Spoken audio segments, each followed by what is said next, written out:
Hello everyone, today I will be showing you how to sign up for Patmos Library events using signup.com from a computer.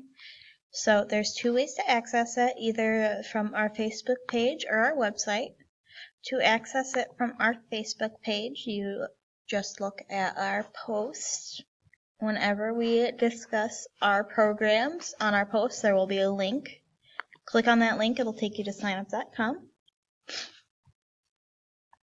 To access signup.com from our website, just go to Departments and then select Adult or Youth, depending on what you're looking for. For this example, we'll select Youth. And then scroll down to the bottom of the page and hit the button under Digitally RSVP. The button will take you to signup.com.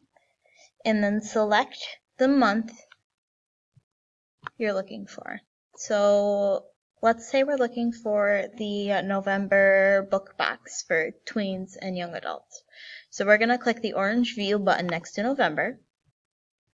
And then we're going to scroll down until we find the subscription box.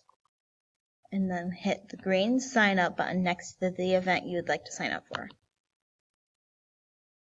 From here, you enter your information, your email, or you can sign up, log in using your Facebook or Google account, and when you hit continue, it will take you through the registration or login process for signup.com, depending on whether you've used it again, and then at the end of that, your spot will be reserved. So that's how to use signup.com. If you have any questions, please feel free to call us at 616-896-9798 or send us a message on Facebook. Have a good day.